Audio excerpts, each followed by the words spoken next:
Hello and welcome to this expert clinic on labor statistics organized by the Collaborative on Administrative Data.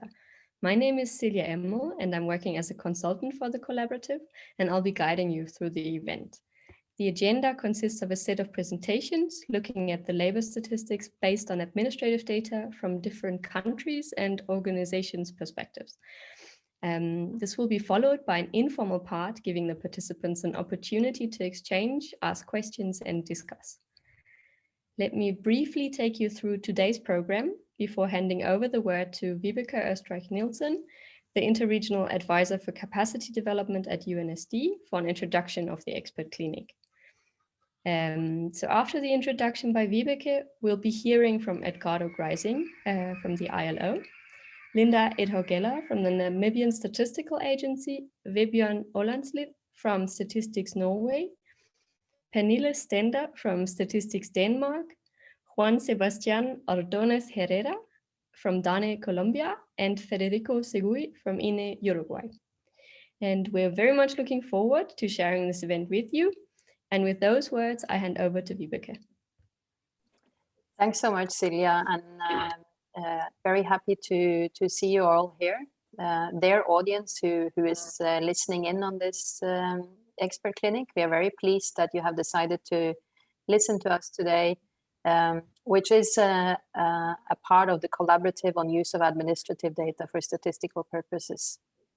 The Collaborative was established by the UN Statistics Division and the Global Partnership of Sustainable Development Data a year ago, with the aim to support countries in their work to increase the use of administrative data sources for statistics production.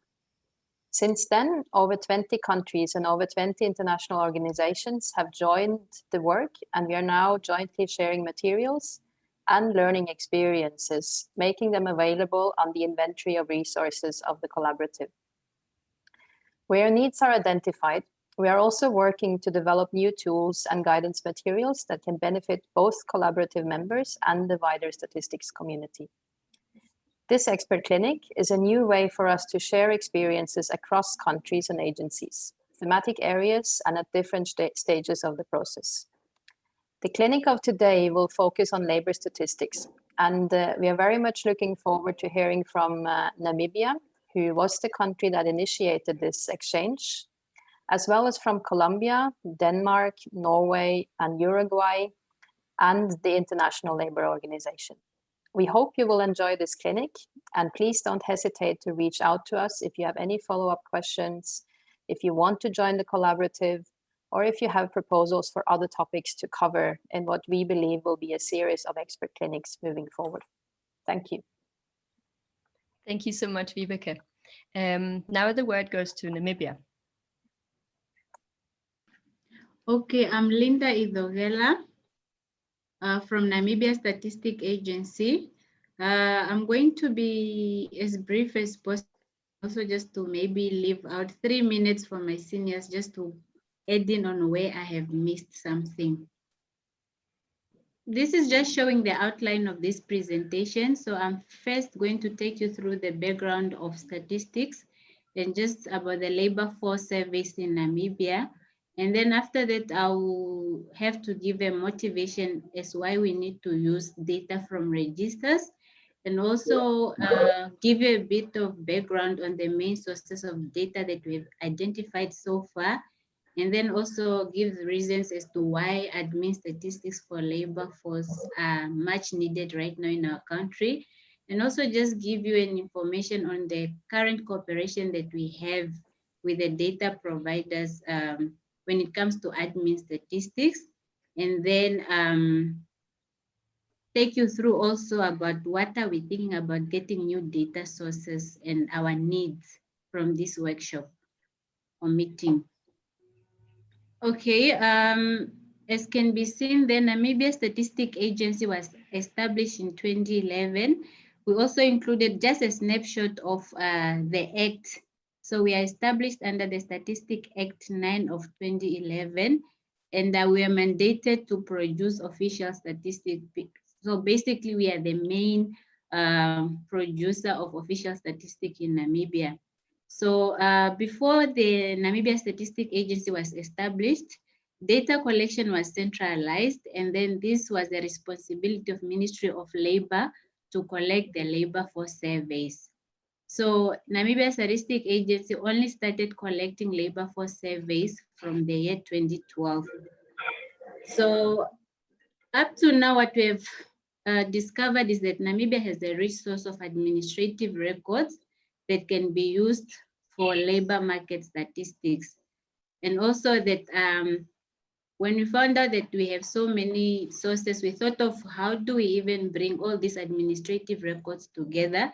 And then we thought of developing the labor market information system, which we are using as a tool to capture the labor statistics from either the labor force surveys and then admin statistics.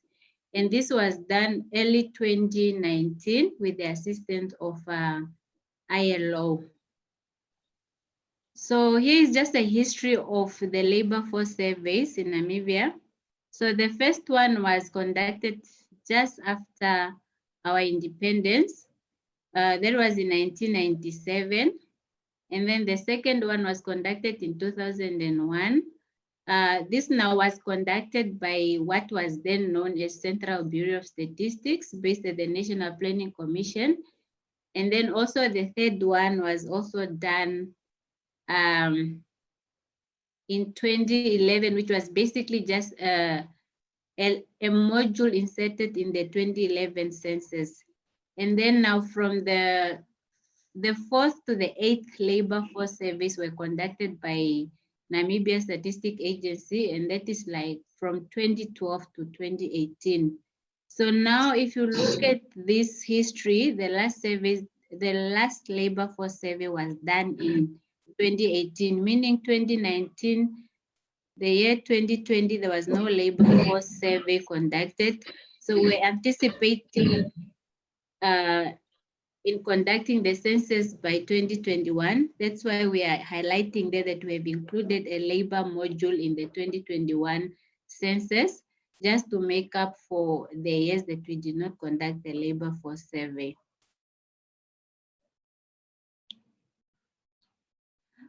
The NSA, the Social Security Commission, and the Ministry of Labor is exploring possible ways of strengthening the use of administrative data as part of their mandate to produce official statistics.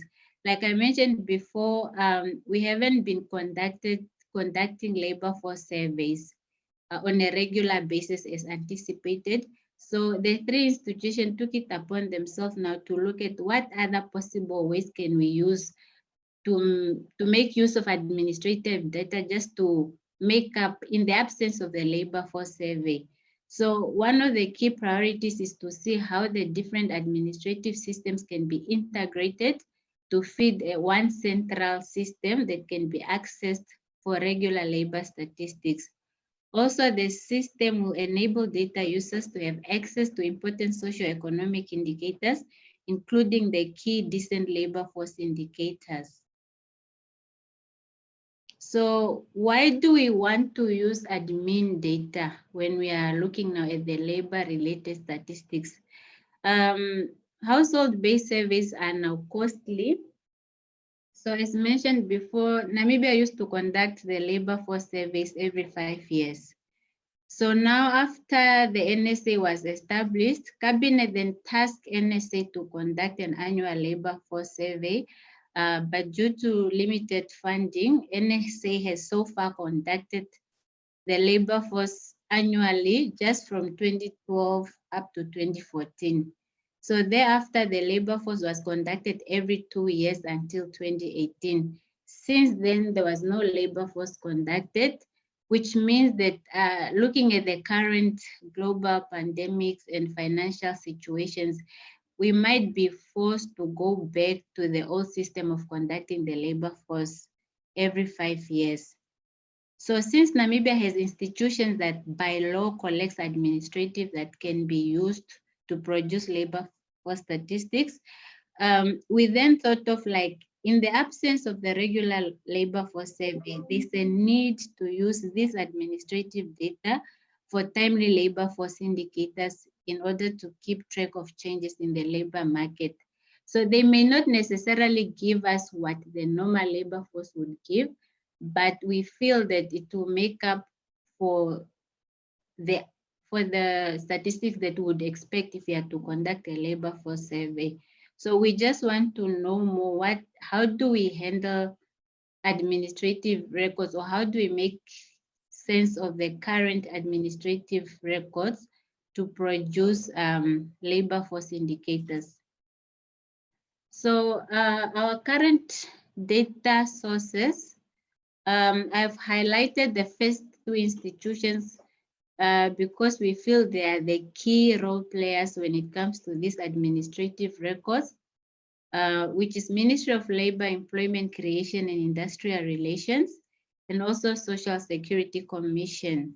I will talk about these two institutions at a later stage, but we also thought of other institutions as the Government Pension Fund, Office of the Prosecutor General, Ministry of Home Affairs, Immigration, Safety and Security, the National Planning Commission, Office of the Prime Minister, and the National Council of Higher Education.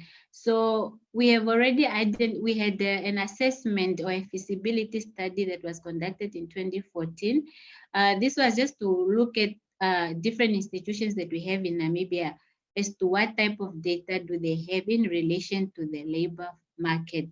So we can share the report of this feasibility study. It's a bit outdated, but we can also update it with the new information that is available. But I feel also that most of the indicators that have been there have already been identified in this report, and I can share it at a later. Current cooperation among data providers. As we speak, we have an MOU with Social Security Commission and the Ministry of Labor. Also, NSA has an MOU with Ministry of Home Affairs, which already is the custodian of CRVS administrative system. So we have a well-developed CRVS system, and then NSA has to produce vital statistic and causes of death statistic from the CRV system already. The current state of admin in the country right now, regarding the data received from Ministry of Labor, there are some number of challenges such that the data is partially electronic and partially in hard copies. So as much as they have multiple systems, they have different formats that sometimes might be difficult for us to get the data. Also, that Namibia has a significant of informal economic statistic, but it has no central system where to capture these statistics. So currently this information is only hosted by different local authorities. When it comes to Ministry of Labor, they have what is called the Namibia Integrated Employment Information System, which was introduced in 2011. And this system collects or store and update information concerning job seekers information. So I'm just going to run through this because I don't have enough time. Also, this system have employers also who submit employment profiles annually. With this information, we'll be able to report on how many people are unemployed as well as employed in different sectors. So the ministry also collect information on retrenchment, dismissal, and strikes.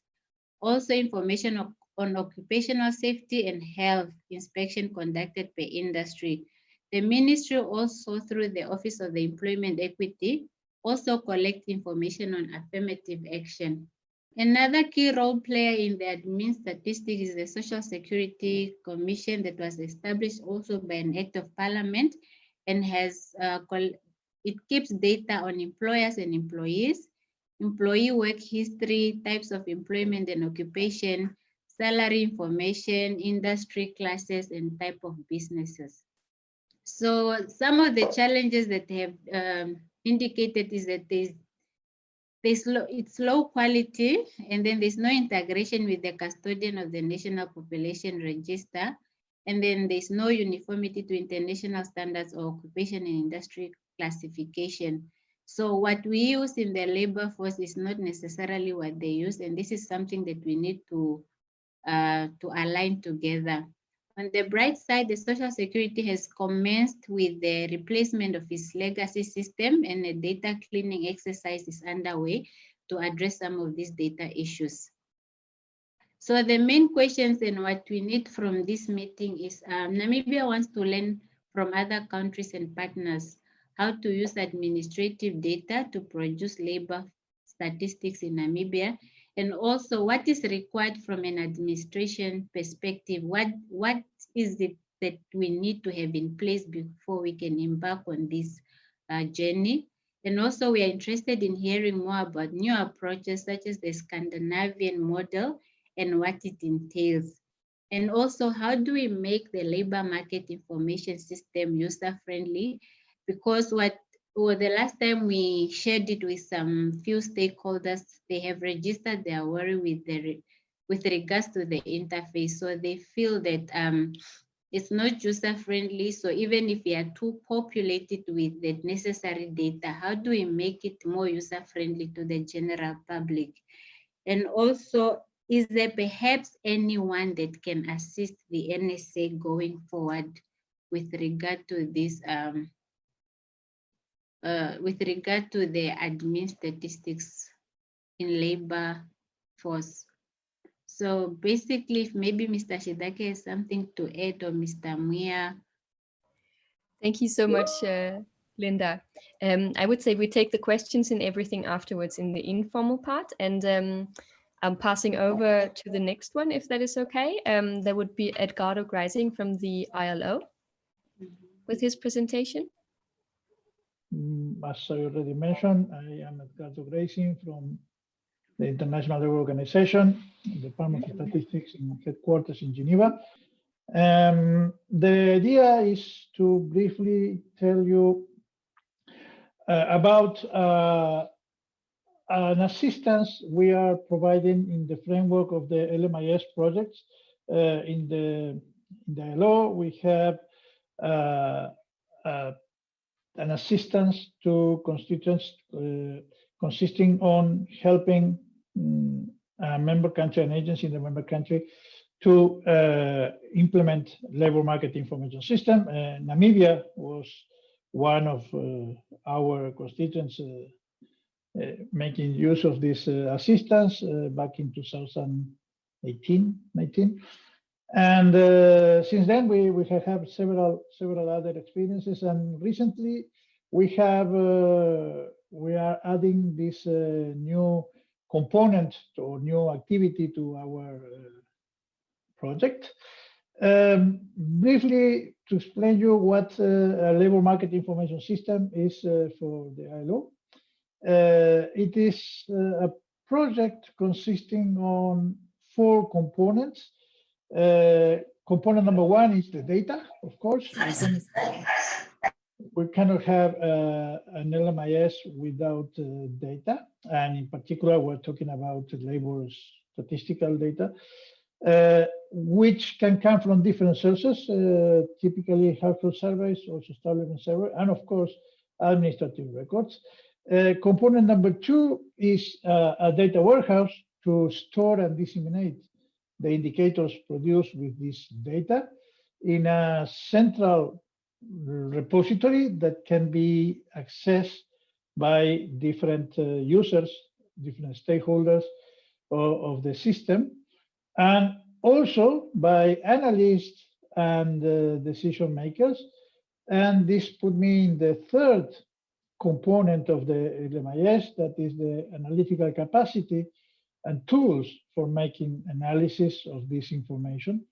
And last, but for sure not least, is the component number 4 that consists of all the necessary and mandatory institutional arrangement and networks that has to be put in place in order to successfully implement this type of systems. Today, we will be basically referring to component number 1, because what we will be talking about is how to make better use of administrative records in the country to provide data for component number 1. So, as I mentioned, basically, the information we are talking about is labor statistics, and there are many dimensions, many perspectives of seeing the labor statistics, and many variables to be collected. You can here have a quite big list. And of course, that there are some of them that are typically available and necessary to be collected through surveys, because it's almost impossible to have information about informality or information to properly define the unemployment of a person if we don't do an interview, because of the way that these concepts are defined by the international community. But there are many other variables that can easily be collected from administrative records. I am highlighting there some of them, and I would say that there are even some like information about unemployment benefits or collective bargaining strikes. This information is probably only available in administrative registers. So what we are proposing now to our constituents implementing LMIS is the possibility of providing technical assistance about how to better exploit the administrative records. This assistance is divided in 4 phases that are organized in 2 stages. Stage 1 comprises phase 1, and stage 2, in fact, is as an iteration throughout phases 2, 3, and 4 to be applied to each administrative register that has been selected in phase 1. So in phase 1, we make the diagnosis, the assessment of the different administrative records and a prioritization of them based on the feasibility of using this administrative record, especially the relevance for the purposes of the labor market information system.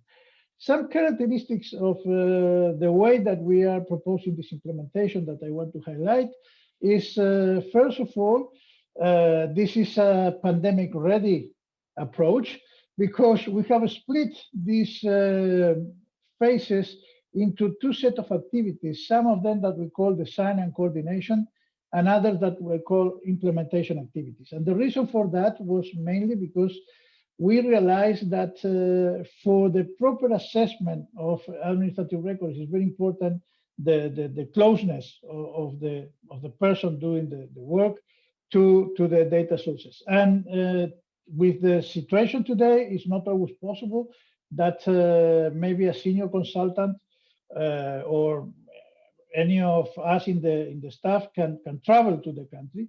So we decided to have a set of coordination and design and coordination activities to be carried out by a more senior consultant on one side, and also to have a set of implementation activities to be carried out by somebody in place. That could be a local consultant, somebody that can have access to or can be also part of the staff of the owner of the administrative records.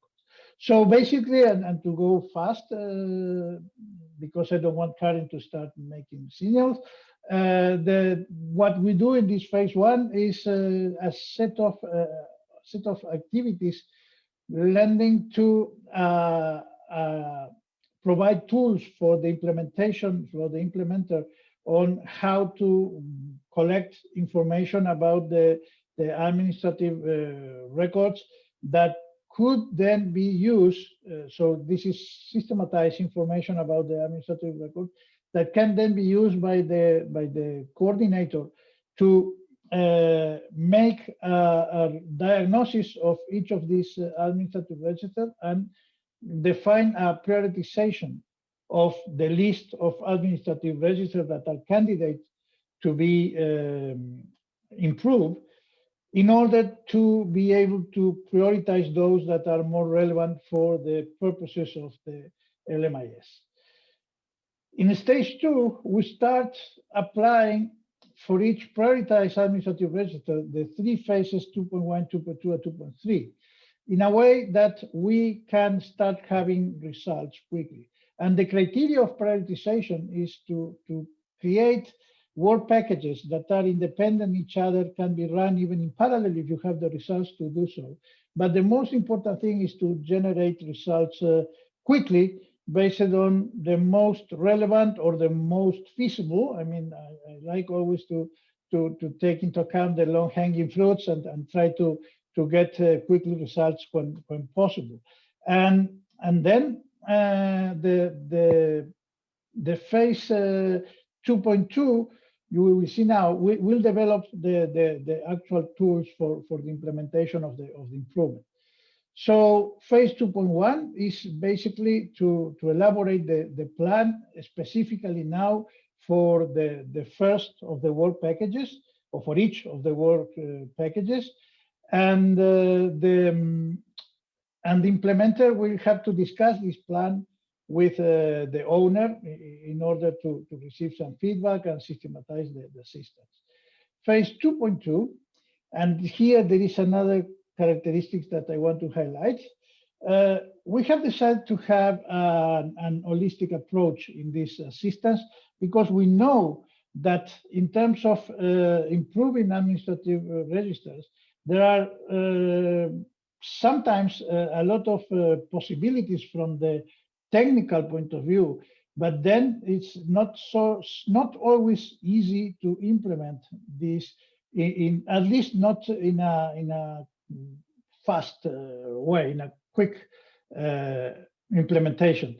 So we have decided that for each work package, there will be two plans of two improvement plans to be defined, what we call the plan A and plan B.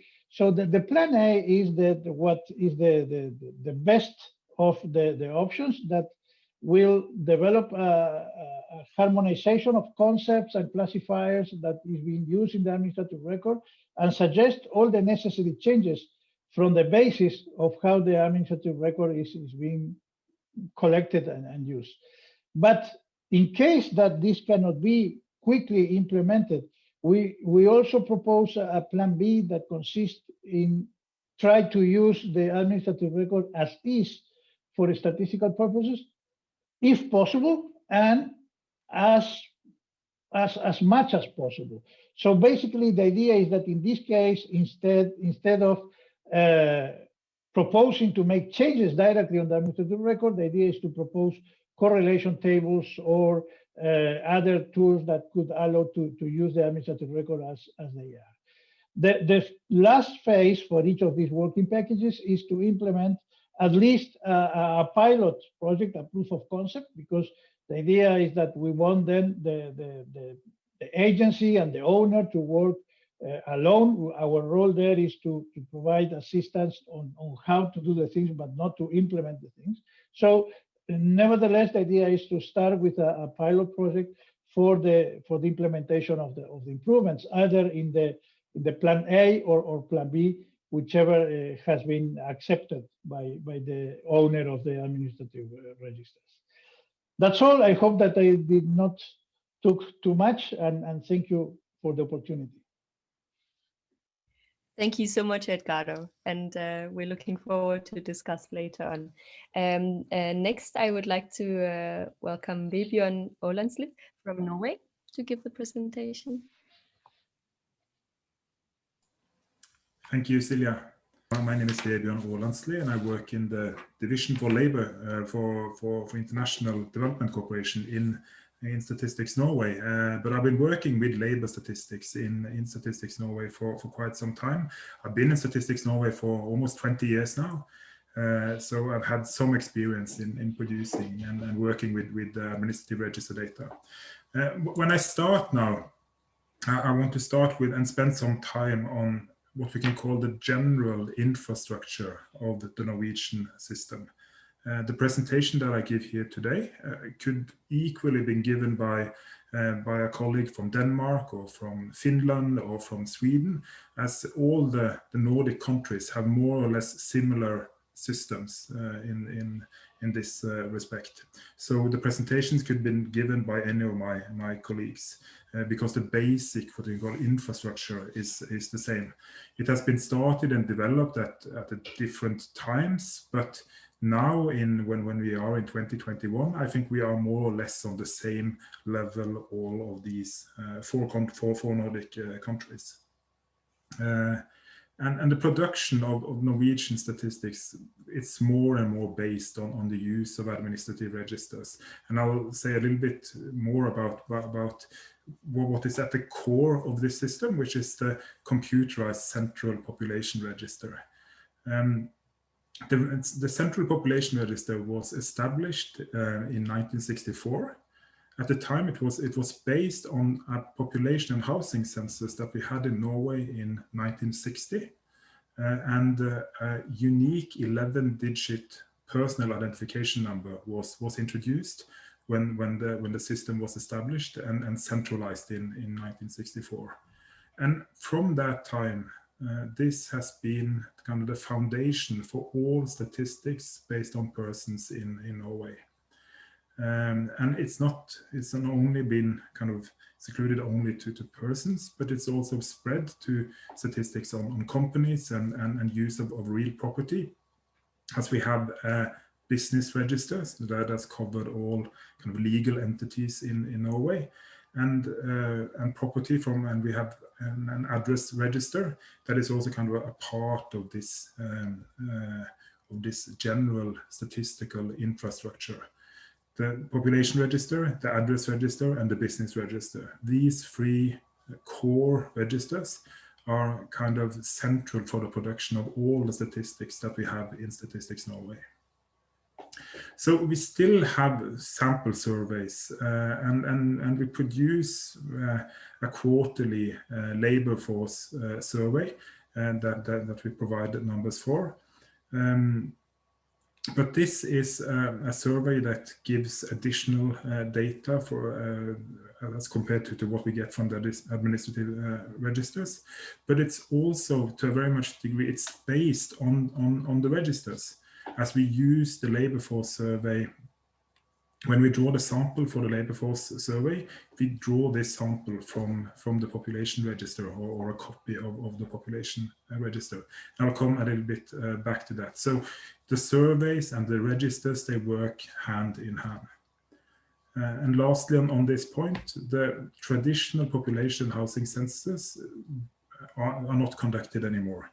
Two of my colleagues in Statistics Norway are now planning the population housing census for 2021, but it's only 2 persons who will be working on the census. And they will mostly be working on linking different registers and producing tables. All the kind of the basic infrastructure for producing our census of 2021 has already been done in the existence of the registers. So, as I said, the Central Population Register is a foundation for more or less all statistics on persons in Norway. Then a little bit more on the data that we get from the administrative side. This is not the data that, this shows how the Central Population Register is updated and what kind of in-data the register gets. The Central Population Register in Norway is administered by the tax authorities. So they are the administrative owner of the population register. When the population register was established, it was established in Statistics Norway, and for a long period of time, it was an integral part of Statistics Norway. But in the 80s, it was moved to the population register was moved to the tax authorities, as they were the most kind of central user. They used this to have an oversight of the taxation base of the Norwegian population. What is important here, what I wanted to show here, is that there are many different institutions that continuously update the population register, from the police to the person itself, from other Nordic population registers, the mapping authority, foreign service missions. the county governors, etc., etc., the Directorate of Immigration. There are many institutions, but they all use this PIN code when they report into the population register. They do this at different intervals. Some do it once a year, others do it on a daily basis, but they all use this 11-digit PIN code when they report to the population register. And this is maybe not so special. What is more special, I think, is the data that is distributed out from the population register. And I've shown this here, where Statistics Norway, as you can see, is one recipient of the data from the Central Population Register, but also the Norwegian Labour and Welfare Administration, that is responsible for the employment register. They are also a recipient of data from the population register. Both Statistics Norway and the Norwegian Labour and Welfare Administration receive kind of the same foundation data, and so we use the same data as the core for the production of our administrative undertakings. There are also, you can see there are many other institutions that receive data from the population register, around 2,000 outside of this core group of recipients. When we come to the statistical use of these data, what we do in the Statistics Norway, we get data on all new events and changes. They are transferred from the Central Population Register to Statistics Norway. We get the transaction every night. We get it 5 times a week. And we develop kind of a separate register in Statistics Norway that we use for statistical purposes to produce population statistics, but also to link to other registers. And then we have separate agreements with around 100 different administrative register owners in Norway. And this is really the foundation for our statistical production. And I'll show this in my last slide, where we have the statistical version of our population register is at the core. And by using the same 11-digit PIN code, we can link this to many other administrative registers in Norway. Roughly around 100 different registers that we receive data from. For labor market, we receive monthly data from the labor market administration, and data from the employment register that we use to produce our quarterly employment statistics and unemployment statistics. And we also, from the statistical population register, we draw a sample that we use to produce the labor force survey that we produce every quarter as well. So, and these, the data from the labor market section and also the data from the labor force survey, they give 2 different numbers on unemployment. One that is based on administrative numbers and another that is based on the survey. But we can compare them because they both have kind of the same, we can look at the status for the same person and see and then study and analyze the differences if there are any. Which we have done in many cases. So to sum up, the system in Norway very much based on administrative registers. Now with the pandemic that has been going on for the last year, we have not seen any delays in the production of our labor market statistics because most of them are based on the surveys and these have been running. Besides, even though there has been the problems with the pandemic, then I think I will pass on the microphone to my Danish colleague Pernille, who will talk more about how they produce the statistics in Denmark. So Pernille, the microphone is yours. Hello, my name is Pernille Stender and I work in the labor market division at Statistics Denmark. I have been working there for around 20 years. And I will give a brief introduction to our register-based employment statistic and also our statistic which measure the attachment to the labor market for the Danish population. And we have been measuring the attachment to the labor market for the Danish population based on registers since 1980. And over the years, changes in the administrative sources have made it possible to develop more advanced employment statistics. And today, we have a longitudinal register with information about the attachment to the labor market for all persons resident in Denmark from 28 to 2019. And we have named the statistic labor market account, or LMA. And LMA measures attachment to the labor market every day for all persons resident in Denmark. And the most detailed unit in LMA is a labor market spell. And the labor market spell can be a job, or it can be an unemployment spell, but a spell can also be an educational spell. And a person can have several spells at the same time. For example, a person can have a labor market spell, which is a job, and at the same time have a labor market spell, which is an educational spell. Or a person can have a job and at the same time receive an early retirement pension. And all spells have information about the degree of attachment measured in relation to the standard work week in Denmark, which is 37 hours a week. And every spell is connected to the person through a personal identification code. And if the spell is a job, the establishment where the job is performed can also be identified by a unique identification code. The primary attachment, or the primary labor market spell for all persons according to ILO guidelines, is measured in LMA. And we try to measure as good as possible according to ILO guidelines.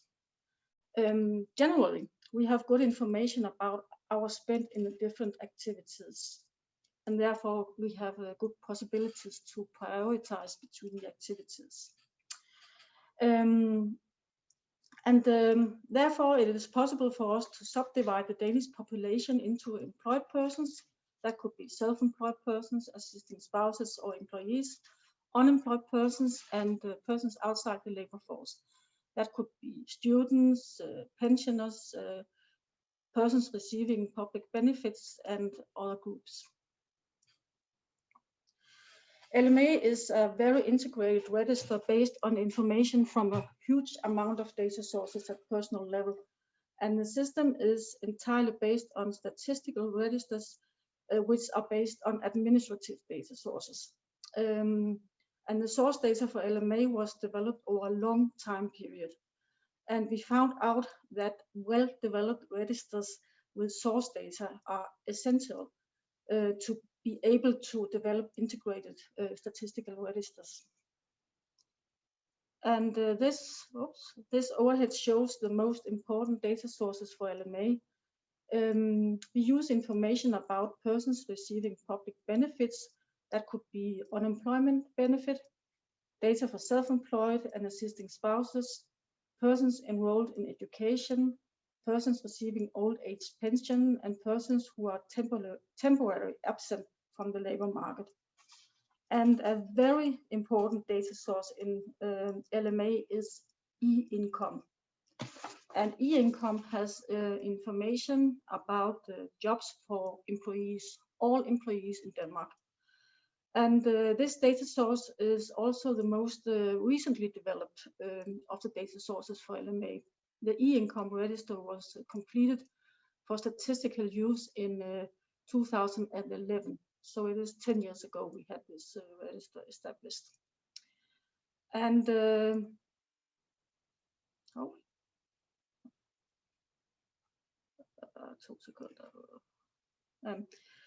e-income has information about salary and social benefits and pensions. And the reports are given monthly from employers and social institutions and pension funds to the Danish tax authority. And e-income was established to simplify employers' reports to public authorities and to increase the timeliness of data in order to improve the possibility for controlling payment to the population or the citizens. And Statistics Denmark gets a complete copy of the register. And information in e-income on jobs is heavily used in our employment statistics. And job in e-income include information about the person, of course, with a unique identification code, the establishment where the person works, also with unique identification codes, paid hours in the job, start and end dates for the job, and earnings. And of course, we have to modify the register for statistical purposes. We transform the administrative data to a statistical register in 15 use cases monthly. And an example is that we have to identify the reports with information about salary. This is because these reports are relevant for employment statistics. And reports in e-income which is not related to a wage or salary, we of course store these reports also, but we don't use them for employment statistics. So on a monthly basis, we have to watch changes in taxation rules, etc. And we also have to monitor the variables continuously to ensure that the most accurate delimitation of payroll related data. When we established the register, we had the communication with the data owner, the tax authorities. We had an intensive communication with them, but today most of the information we need are available on the website of the tax authorities. So we don't talk too much together anymore. So e-income is a very important data source for LMA. But when we produce LMA, we also try to we also look at the data, the different source data subject to overlaps. So the aim of this is to establish coherence across data sources and to get data which have a better quality.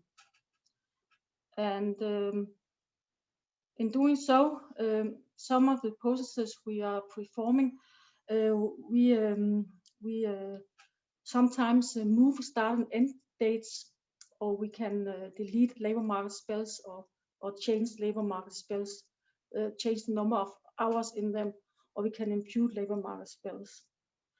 An example is a situation where a person is full-time unemployed and at the same time have a job. And in such a case, we know that the start and end dates are more reliable for the unemployment spells. And therefore, we modify start and end dates for the job. I will go to this slide because I think my time is running out. This is an example of a person in LMA. And this person is a man. And in fact, it is a kind of a fairy tale, because in the beginning of this period, things look relatively bad for him. First, he has a job, but he is also absent for the job because of sickness. And later on, in fact, he loses his job. And after that, he is enrolled in education. After this, after he has finished his education, he is still unemployed. But later on, he gets a job, and he gets an employee job at a medium level instead of basic level. The job he lost was at basic level, and now he has a job on medium level. And he also has got a child later on, because we can see he has 2 weeks of maternity leave from employment here. Thank you so much, Pernille. And I'll pass on the word to Juan Sebastián Ordóñez Herrera from Colombia. I hope I pronounced it correct. Yes. Once again, good morning, everybody. I am Juan Sebastián Ordóñez from Dane, Colombia. Today, I have the pleasure to share our experience in the statistical use of administrative records in the context of labor market indicators. First of all, I want to tell you about our context of the statistical use of administrative records. There is an enhancement in one of Dane's objectives for the 2018-2022 period. Then the presentation objective will be twofold: specific cases in which we enhance the intersectional analysis, for example, in gender gap, and sectorial analysis, for example, the cultural economy. And the second one is the use of admin data that have the goal to complement the Great Integrated Household Survey, for which we would be looking at the use of variables and the use of predictive models that carry out an imputation of the informality status of the workers, and to quick present an exercise, an recently exercise that was carried out to calculate the monetary poverty rates for 2020 using the household survey and admin data. Moving forward to our context, even though in the last years done increase the use of administrative records, the pandemic has highlighted some innovation opportunities as well as some challenges, such as the change of data collection mechanism in the household survey. It was evident the need of use external sources that allow us to check the validity of the information, or in some cases, use them to complement the available information. For example, create indicators for monitoring the enterprise strategies to preserve labor relations during the lockdown period. In this way, we identified the Social Security Register, PILA, provides timely and granular information for better understanding the pandemic adjust mechanisms by the enterprises in the formal sector, since PILA includes all transactions of social security contributions like health and pensions, and this information allows us to identify the employer-employee relations. Additionally, in this register, we can see the holidays and the contract suspensions as novelties. Nevertheless, some issues with the data were addressed. First one is in IT dimension. As you know, the admin data is big data. To reduce this processing time, recently we construct a local data lake. The second one is the lags in the update of information. In this sense, we realize about lags in uploading in the transaction register.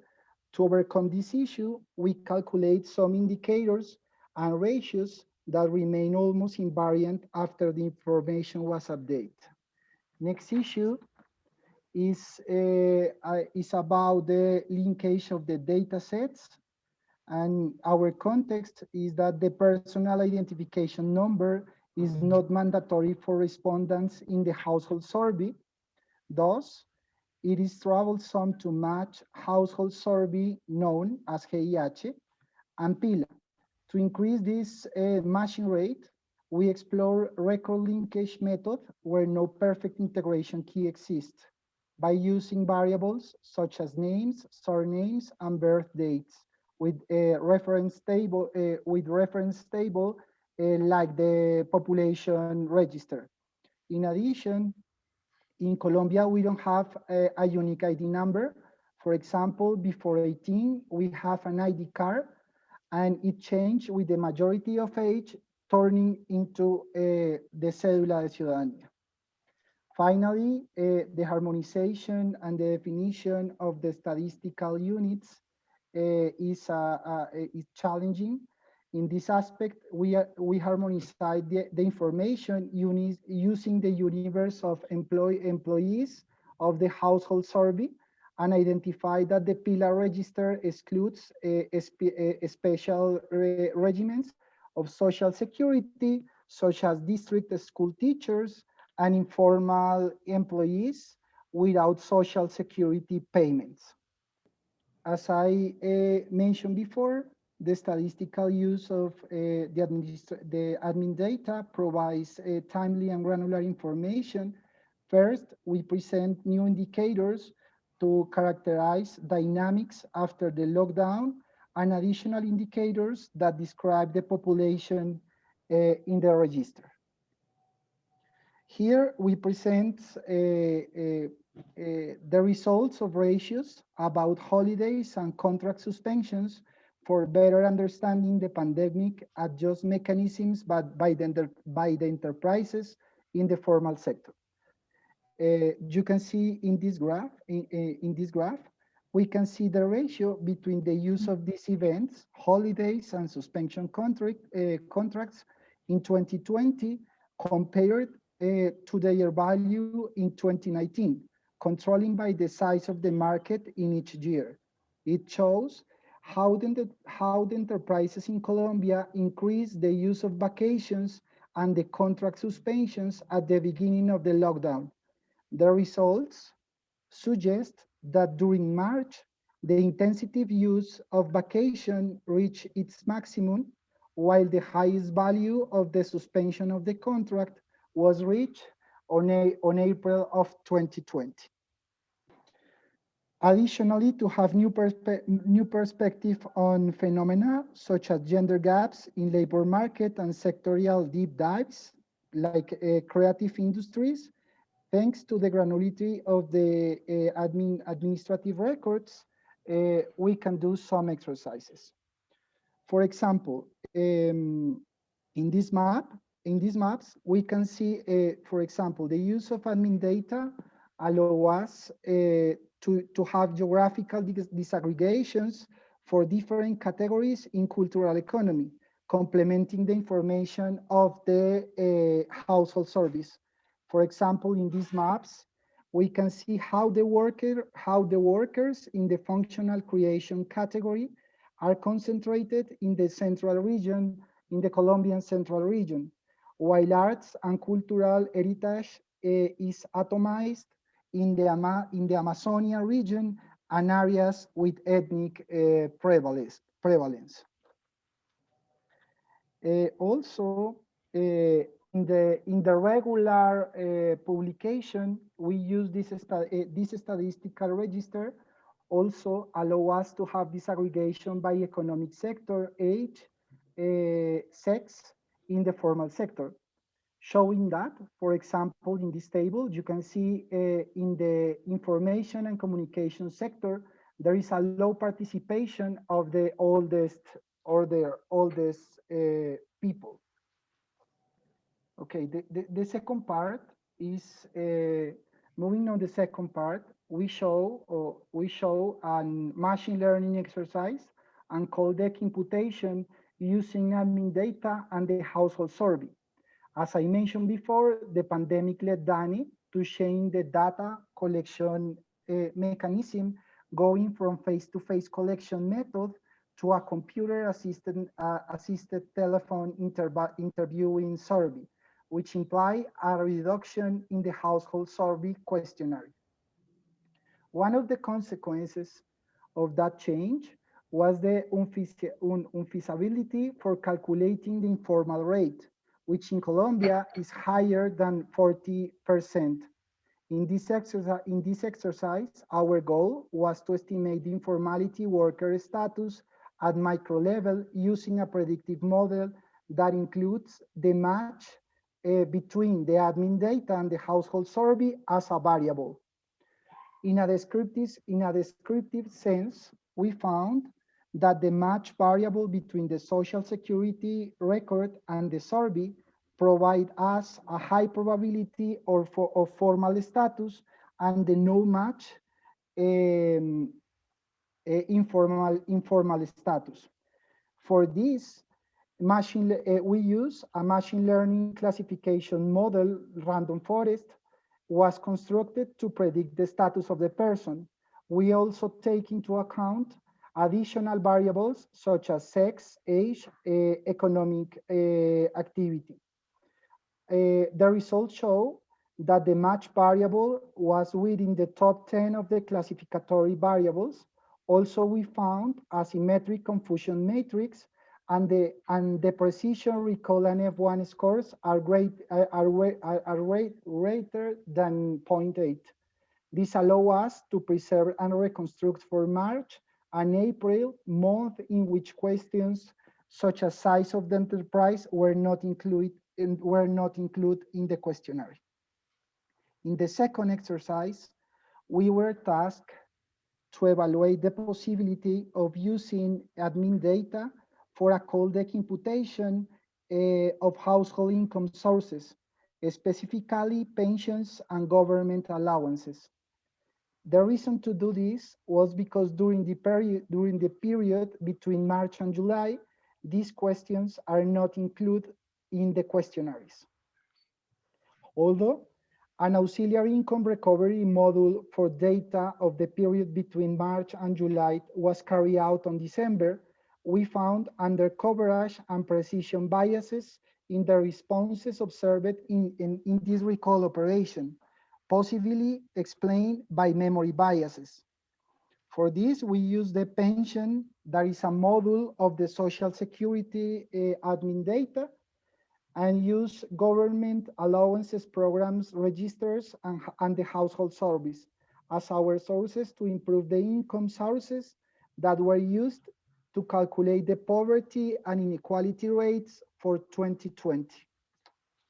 This was a challenging process from a methodological perspective, which was benefit from the technical expertise of our general director and the experts from the Poverty Committee, which is composed of academics, members of national institutions and international organizations.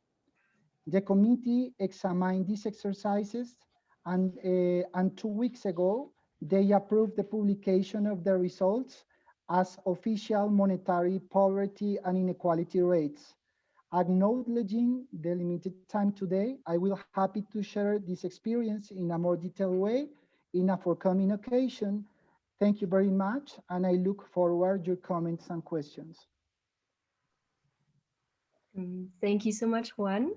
And we've reached the last presentation of this clinic, and I'd like to welcome Federico Seguri from the National Statistical Office of Uruguay. Thank you, Celia. My name is Federico Segui. I must say I'm not an expert on labor market statistics, but I have experience as a consultant on using administrative registers for statistical purposes in the Latin America region. And currently, besides being the deputy director of the NSI, I'm in charge of the transformation of the NSI from survey-based statistics to register-based statistics based on an integrated system of statistical registers that we are building.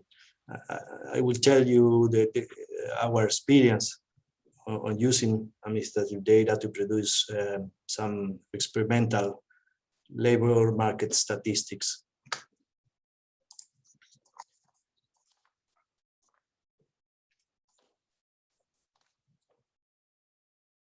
I will also talk about some steps we are doing in the direction of building an integrated system of statistical registers based on the Scandinavian countries model. This model this system is composed by 3 basic registers: population, business and real estate. Besides, the base registers are linked among them and with other registers of the system by key variables like the personal ID number. In Uruguay, we have a unique ID number for people, and also the business ID number and the address code. At this time, we have built the base registers of business and population, and we are building the labor activities registers. Great.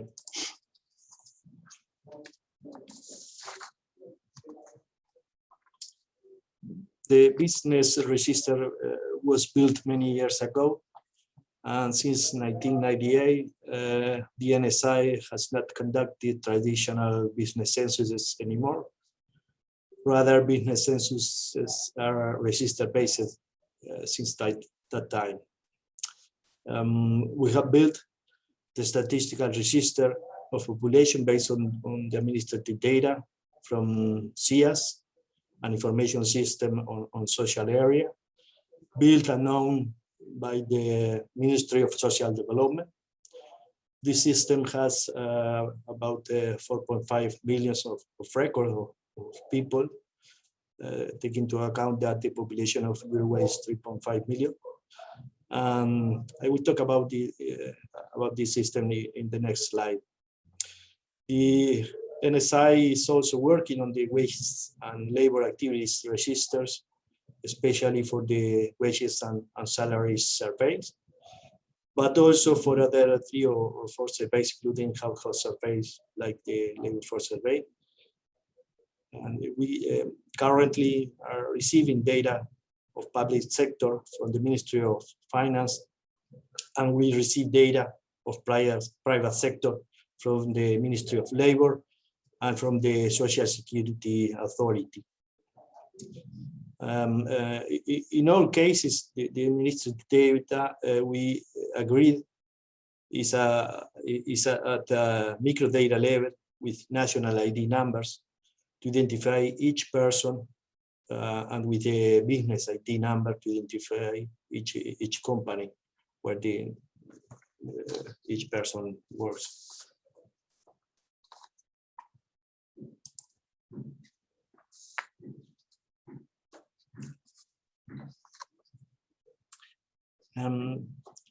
Let's talk a little bit about the population registers. The NSI is member of this CIAS system, this initiative of the Ministry of Social Development. The CIAS system is fed by 62 administrative registers from 15 government agencies. Government agencies like the Social Security Authority, Ministry of Social Development, Ministry of Dwelling, Ministry of Agriculture, Ministry of Health, Public and Private Health Services, Public and Private Education Services, among others. The system it's not just a register of social program beneficiaries, but it integrates records of people through through record linkage by the national ID number from different government agencies. It's some kind of big information system or central database created mainly for policy making, monitoring, and public management purposes. And then it is also used for statistical purposes like the NSI does.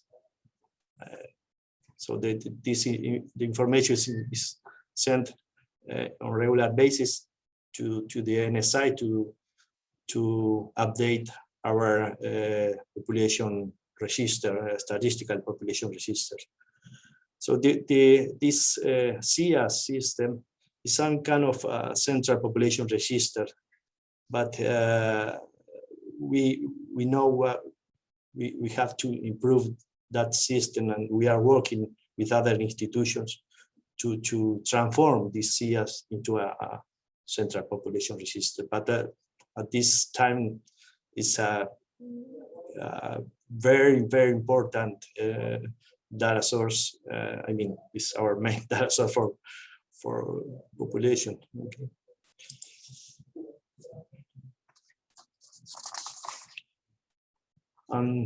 Let's see. Let's talk about our wages and activities registers. Since February 2020, the NSI receives administrative data on wages and activities of civil servants from the Ministry of Finance. It is micro data with the national ID numbers. We also receive data on wages and activities of private workers from the Ministry of Labor and from the Social Security Authority. So monthly, the NSI receives data from the Ministry of Finance of public sector salary through a web service, and data of public sector from the Ministry of Labor and Social Security Authority. This is not, at this moment, it's not by a web service. It's just sharing or exchanging data files. But we are working on building a strong system for data exchange and interoperability by the government interoperability platform.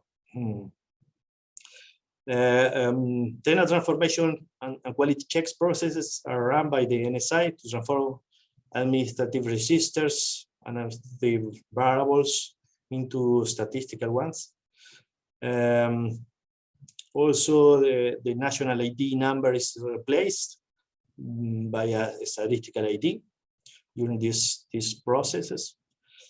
That is used later to link data with other statistical registers into the system. Currently, we are reviewing administrative registers, evaluating quality and coverage and so on. At this moment, wages and salary survey is under review, updating processes and improving quality. The new wages and salary survey and the wage price index would be ready on March of the next year, and it will be a register-based survey mostly, we hope.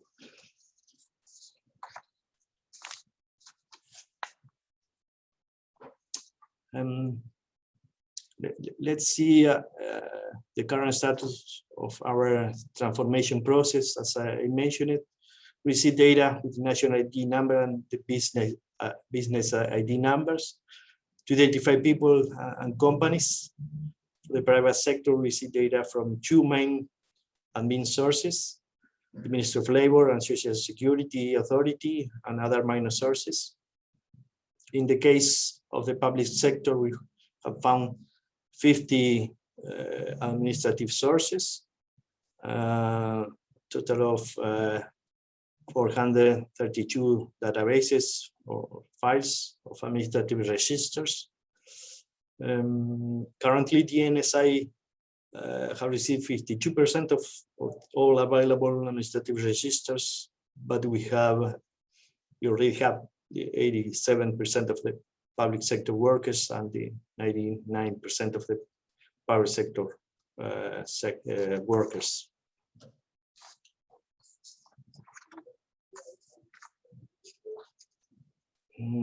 Our statistical data warehouse, or the integrated system of statistical registers, is ready. It is in production. We are working on the new wages and salary survey and the wage price index. We are moving from a questionnaire-based survey to a register-based survey. The public sector is ready, and we produce statistics and the wage price index just for internal use. And the new index will be ready on March of the next year, as I mentioned. We are comparing statistics from different data sources and combining different data sources like the labor force survey and statistical registers. We are producing some experimental labor statistics linking population, business and activity registers to produce statistics on labor relations, and for example, gender gaps in the labor market, socioeconomic characterization of workers, and so on.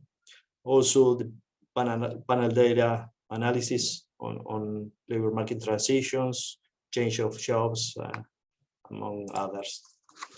And well, that's it. This is my final slide.